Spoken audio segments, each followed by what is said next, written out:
There's an old saying, don't shop where you can't work. So we say this, don't watch where you can't work. We're calling for a national tune-out of the Academy Awards ceremony. It's going to be February 28th. Don't watch it. L.A. Urban Policy President Earl Hutchinson taking Tinseltown to task over the lack of diversity among this year's Oscar nominees. Last week, the announcement was made. Turns out that all 20 acting nominees are Caucasian, sparking outrage for the second consecutive year. Hollywood is well known for its leftist views, but with the racial landscape concerning Oscar nominees and subsequent winners, there's been a virtually blank canvas.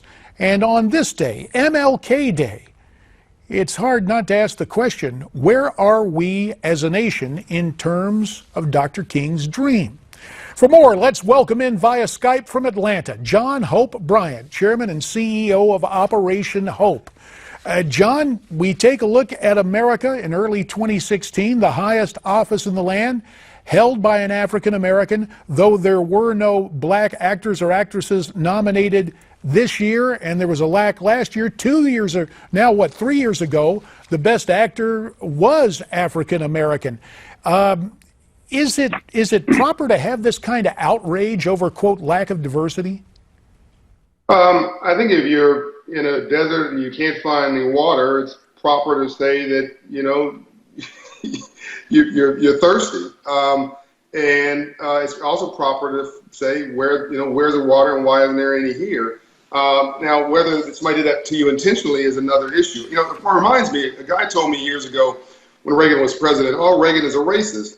He was in Harlem and I was there visiting. I said, no, Reagan's not a racist. I know. No, Reagan's a racist. No, he said, Reagan hates black people. And I said, look, I know President Reagan. He's a good man. But Reagan don't know many black people. He's not related to any black people. He didn't grow up around black people. He's not married to a sister. That's a black woman. I said, Reagan don't hate you. He's not thinking about you. You have no relationship with him. So it's not malicious. It's just not his context. And I think that that's what's going on in Washington, in Hollywood here. My guess is the entire group that's judging these awards are 60, 70-year-old white men because they've been members of the Academy forever, and they vote. And it's not malicious. It's my guess. They're voting their preference. They're voting what they're comfortable with. Well, but it's interesting because Hollywood enjoys the reputation of being one of the most liberal places in the nation. I mean, Hollywood today is scarcely Ronald Reagan's Hollywood.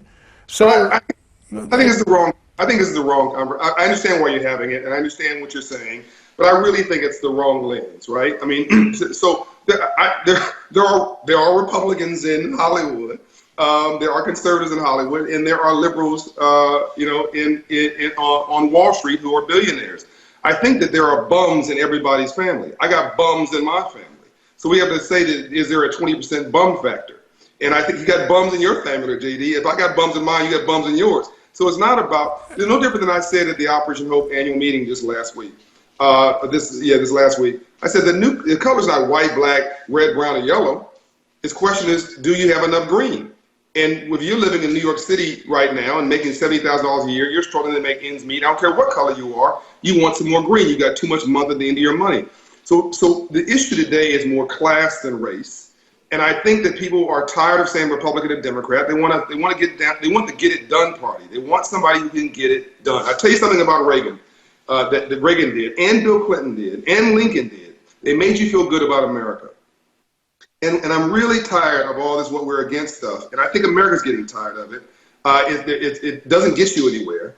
And so we got to figure out what we're for and not just what we're against. And I'm willing to acknowledge that there are good people who are on this committee that are voting the wrong way. I mean, I've seen some of these films that happen to have minorities in it. They're fantastic. They're not minority films. They're not black films. They're not liberal films. They are great films. John, with the minute that remains, let me move away from movies and talk about the memory of Dr. King. We all remember the I Have a Dream speech. Are we any closer to realizing MLK's dream on this MLK Day? Yes and no. I think from a government perspective, public policy perspective, keep in mind the 20th century was really about race and the color line, not just here, around the world. India, South Africa, Gandhi in India, Michael Collins in Ireland. You know, the Irish were discriminated against as well. And so the way you level the playing field, you know this, Congressman, was the ballot. You know, it was government office, get the bums out of office. Well, listen, today is about money. The field goal moved.